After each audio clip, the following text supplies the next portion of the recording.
इस तरह से निर्मला ने उसके आगे से दिल हटाकर सिर्फ और सिर्फ बहादुर कहा और बोला तुम मुझे अपनी माँ की तरह ही मानना। ठीक है माँ जी, मैं आपकी माँ की तरह ही करता हूँ।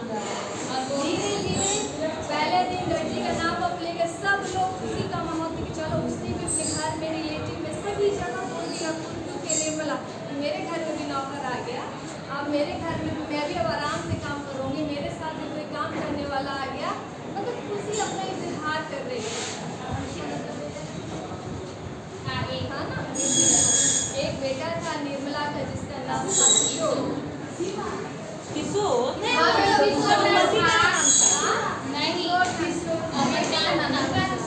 अगले दिन अब बहादुर की लाइफस्टाइल के बारे में बताते हैं कि जब वो निर्मला बहादुर की लाइफस्टाइल के बारे में बताते हैं कि वो कैसे रहते हैं।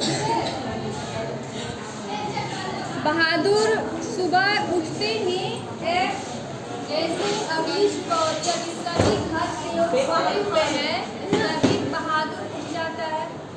उठने के तुरंत बाद क्योंकि निर्मला के आंगन में एक नीम का पेड़ है, ठीक है, एक नीम का पेड़ झट से, क्योंकि इसको जंगलों में जाने की आदत है, मैंने पहले भी बताया शुरू में, जंगल में पेड़ों पे चढ़ना भाग जाता था मार के डर से, तो ठीक तुरंत पेड़ पे चढ़ गया और ऊपर चढ़ गया। जब सभी को पता चला, निर्मला को पता चला, अमरकांत को बोला नहीं उतरो, गिर पड़ जाएगा तो कौन तुम्हारा रखवाली करेगा, हाथ पैर टूट जाए, नीचे उतरो नीचे उतरो।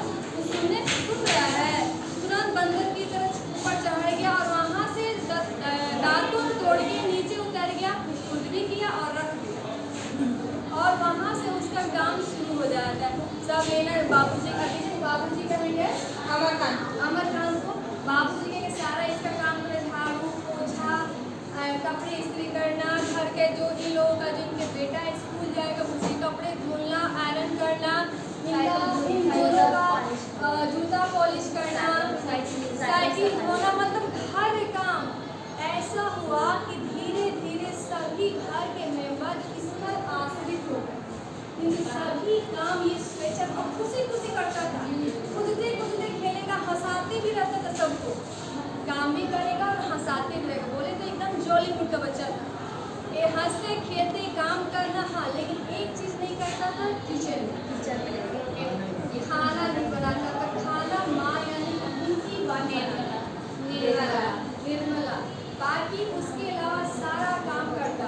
धीरे धीरे ऐसे लाइफ चर्च और घर के सभी मेंबर आलसी हो गए, ठीक है, काम जो अगला व्यक्ति करेगा तो वो तो आलसी हो ही जाएगा, तो वो आलसी हो गया। फिर क्या हुआ कि कुछ वक्त के बाद मोहल्ले की एक लेडी आती है, बगल की लेडी आती है घर में और भड़का के चली जाती है निर्मला को भड़का के चली जाती है। कहती क्या है, ठीक है तुम सारा काम करा रही हो, तुम नौकर का खाना तुम ही बना रही हो, ये नहीं, डिफरेंट होना चाहिए स्पेस तो बीच में, इन दोनों के रिलेशन, वो नौकर है, तुम नौकर का खाना क्यों बना रही हो? अगर उसको चिकनी चिकनी नरम नरम रोटियां दोगी, घी में लगी हुई रोटियां दोगी तो वो बिगड़ जाएगा, काम अच्छे से नहीं करेगा, उसको सूखी रोटियां दो, उसको बोलो कि अपना रोटी खुद को बनाए। तो अब वो भड़क गई, चढ़ती पिन दे के चली गई मोहल्ले, उसको भड़का के आग लगा के गए, तो बगल की औरत है आग लगा के चली गई। इसका नेचर अच्छा था निर्मला का। वो जैसे एक दिन हुआ, जैसे बहादुर आया, क्योंकि काम करने के बाद बहादुर की ड्यूटी वो मांझी के पास खड़ा हो जाएगा, बातें करते रहेंगे, कुछ ऐसी ऐसी बातें, लेकिन वो हंसते रहेंगे, मतलब कि गजब लगता है नहीं कि किया करता है। तो जब भड़का के लेडी चली गई, सारा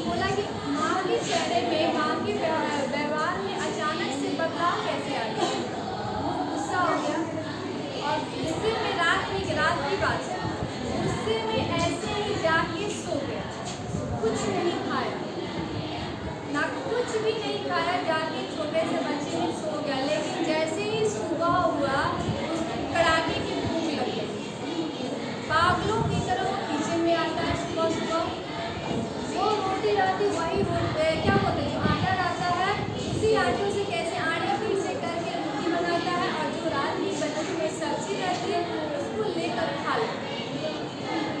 वहाँ से इसके माँ के नेचर में जो बदलाव हुआ था कि ये थोड़ा सा मन ही मन रखता है, अच्छा नहीं लगता है, थोड़ा सा जो जॉली मूड का बच्चा था अब धीरे धीरे गेम होने लगा। क्योंकि दुनिया आ गई हम लोगों के पास। दुनिया कौन डाल के गया गाँव की, पड़ोसन आके डाल के चले गए, जो इतना अच्छा रिलेशन था, माँ बेटे के जैसा रिलेशन था। और उससे पहले की बात, क्योंकि हम बोलें कि बहादुर के आने से घर के सभी मेंबर आलसी हो गए थे, इतने आलसी हो गए थे ना, खासकर इसका जो बेटा है किशोर, हर काम उससे करवाता